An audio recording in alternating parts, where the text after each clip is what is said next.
Halo guys, selamat datang di channel YouTube ini. Jumpa lagi dengan saya Purnomo S. Hadi. Pada kesempatan ini, saya akan menyampaikan perkuliahan daring metodologi penelitian dan teknik penulisan, dengan topik dasar-dasar penelitian. Pada topik ini akan dibahas, pengertian penelitian, macam-macam penelitian, kebutuhan dasar peneliti dan kriteria peneliti. Oke guys, sebelum saya masuk ke dalam pembahasan, diharapkan Anda memberikan like, subscribe dan bunyikan lonceng notifikasi di bagian bawah channel ini, agar Anda tidak ketinggalan pada setiap penayangan video-video saya selanjutnya. Selamat menyimak. Penelitian adalah terjemahan dari kata Inggris research. Research itu sendiri berasal dari kata re, yang berarti kembali dan to search yang berarti mencari. Dengan demikian, arti sebenarnya dari research atau riset adalah mencari kembali. Menurut Kamus Webster's New International, penelitian adalah penyelidikan yang berhati-hati dan kritis dalam mencari fakta dan prinsip-prinsip, suatu penyelidikan yang amat cerdik untuk menetapkan sesuatu. Menurut Bebi, penelitian adalah suatu pencarian, penyelidikan atau investigasi terhadap pengetahuan baru, atau sekurang-kurangnya sebuah pengaturan baru atau interpretasi atau tafsiran baru dari pengetahuan yang timbul.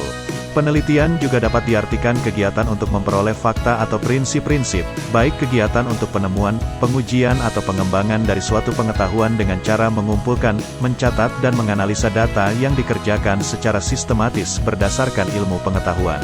Penelitian dengan menggunakan metode ilmiah atau scientific method dan menggunakan penelitian ilmiah disebut scientific research.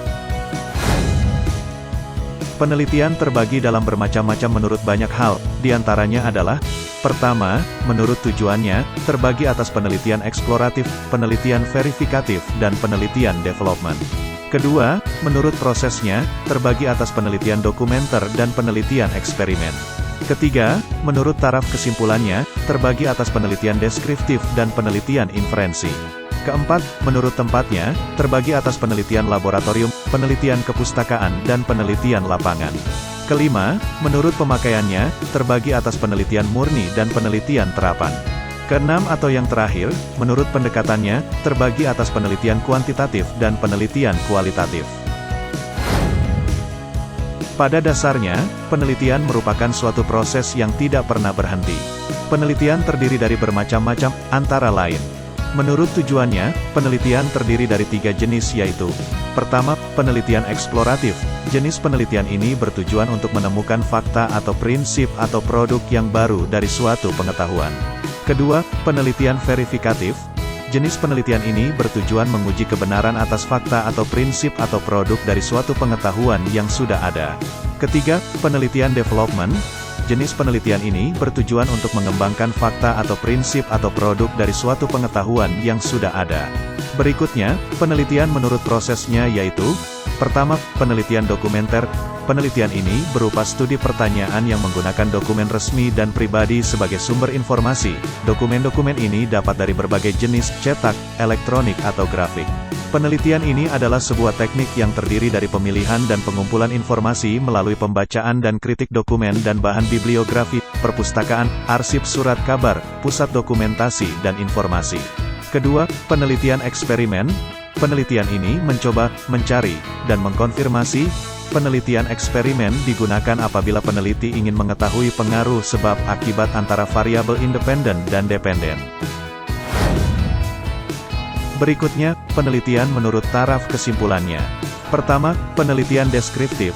Penelitian deskriptif adalah salah satu jenis penelitian yang tujuannya untuk menyajikan gambaran lengkap mengenai setting sosial atau dimaksudkan untuk eksplorasi dan klarifikasi mengenai suatu fenomena atau kenyataan sosial, dengan jalan mendeskripsikan sejumlah variabel yang berkenaan dengan masalah dan unit yang diteliti antara fenomena yang diuji. Dalam penelitian ini, peneliti telah memiliki definisi jelas tentang subjek penelitian dan akan menggunakan pertanyaan dalam menggali informasi yang dibutuhkan. Kedua, penelitian inferensial. Penelitian inferensial merupakan penelitian yang menggunakan teknik analisis data dengan statistik inferensial. Untuk statistik inferensial, sejatinya perlu mendefinisikan populasi dan kemudian menyusun rencana pengambilan sampel yang menghasilkan sampel yang representatif. Berikutnya, penelitian menurut tempatnya. Pertama, penelitian laboratorium. Penelitian laboratorium adalah penelitian yang dilaksanakan pada tempat tertentu yaitu di laboratorium, dan biasanya bersifat eksperimen atau percobaan. Penelitian percobaan adalah penelitian yang melakukan perubahan atau ada perlakuan khusus terhadap variabel-variabel yang diteliti. Kedua, penelitian kepustakaan. Penelitian kepustakaan merupakan metode dalam pencarian, mengumpulkan dan menganalisis sumber data untuk diolah dan disajikan dalam bentuk laporan penelitian kepustakaan. Ketiga, penelitian lapangan. Penelitian lapangan merupakan salah satu metode pengumpulan data dalam penelitian kualitatif yang tidak memerlukan pengetahuan mendalam akan literatur yang digunakan dan kemampuan tertentu dari pihak peneliti. Penelitian lapangan biasa dilakukan untuk memutuskan ke arah mana penelitiannya berdasarkan konteks, dan penelitian lapangan biasa diadakan di luar ruangan. Berikutnya, penelitian menurut pemakaiannya. Pertama, penelitian murni, yang juga dikenal sebagai penelitian dasar, dilakukan tanpa tujuan khusus. Tujuan utama penelitian murni adalah untuk memajukan pengetahuan dan untuk mengidentifikasi atau menjelaskan hubungan antar variabel. Dengan demikian, ia memajukan pengetahuan mendasar tentang dunia, dan memperkenalkan teori, gagasan baru serta cara berpikir baru. Penelitian murni adalah sumber dari sebagian besar informasi baru dan cara berpikir di dunia. Penelitian murni didorong oleh rasa ingin tahu, intuisi, dan minat, dan lebih bersifat eksplorasi. Kedua, penelitian terapan. Penelitian terapan, tidak seperti penelitian murni, dilakukan untuk memecahkan masalah spesifik dan praktis. Karena itu, sifatnya cenderung deskriptif. Namun, penelitian terapan seringkali didasarkan pada penelitian dasar atau penelitian murni. Karena terlibat dalam memecahkan masalah-masalah praktis, seringkali mencakup metode empiris. Penelitian terapan digunakan dalam berbagai bidang seperti kedokteran, teknologi, pendidikan, atau pertanian, mempelajari hubungan antara genetika dan kanker, mengamati perilaku anak-anak untuk mengidentifikasi efektivitas berbagai intervensi adalah beberapa contoh studi penelitian terapan. Studi semacam itu selalu memiliki tujuan tertentu. Selain itu, hasil penelitian terapan biasanya ditujukan untuk penggunaan saat ini, bukan untuk masa depan. Penting juga untuk dicatat bahwa studi penelitian terapan selalu didasarkan pada informasi atau teori yang ditemukan melalui penelitian dasar. Yang terakhir, penelitian menurut pendekatannya. Penelitian kuantitatif berdasarkan pandangan Kasiram adalah suatu proses menemukan pengetahuan yang menggunakan data berupa angka sebagai alat menganalisis keterangan mengenai apa yang ingin diketahui. Dan penelitian kualitatif berdasarkan pandangan Sugiono adalah penelitian kualitatif adalah penelitian yang digunakan untuk menyelidiki kondisi objek alam, di mana peneliti adalah instrumen kuncinya. Bedanya dengan penelitian kuantitatif adalah penelitian ini dimulai dari data, memanfaatkan teori-teori yang ada sebagai bahan penjelas, dan diakhiri dengan sebuah teori. Dalam melakukan penelitian, diperlukan persiapan yang matang. Dalam persiapannya ada hal-hal dasar yang dibutuhkan oleh peneliti.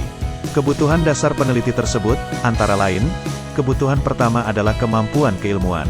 Agar penelitian lebih terarah, dibutuhkan kemampuan peneliti di bidang ilmu tertentu. Kebutuhan kedua adalah masalah. Suatu penelitian dimulai ketika peneliti mempunyai permasalahan yang akan diteliti.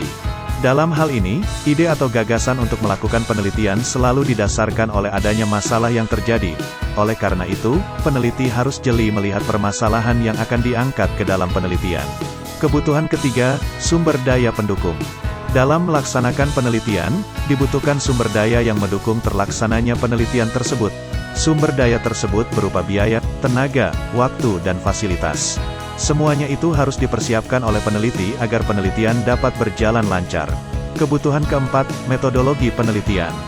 Dalam hal ini, dengan penggunaan metodologi penelitian yang tepat, peneliti akan mampu memperoleh jenis dan sumber data yang tepat, menentukan sampling yang tepat, menggunakan metode dan alat pengumpulan data yang sesuai, dan menerapkan metode analisis data yang akurat. Integritas dan kredibilitas harus dimiliki oleh seorang peneliti.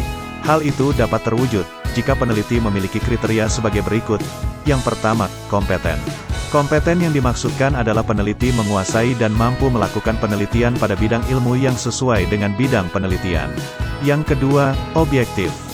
Dalam melaksanakan penelitian, seorang peneliti harus memiliki prinsip dan objektif. Artinya peneliti tidak mencampur adukkan pendapat sendiri dengan kenyataan yang diperoleh. Ketiga, jujur. Sikap seorang peneliti harus mengungkap fakta apa adanya dan dalam hal ini peneliti tidak memaksakan unsur subjektivitas ke dalam fakta. Keempat, faktual. Artinya peneliti bekerja sesuai fakta. Kelima atau yang terakhir, terbuka. Sikap keterbukaan diperlukan oleh seorang peneliti, artinya seorang peneliti harus bersedia menerima masukan dari orang lain dan bersedia diuji kebenaran hasil penelitiannya oleh orang lain.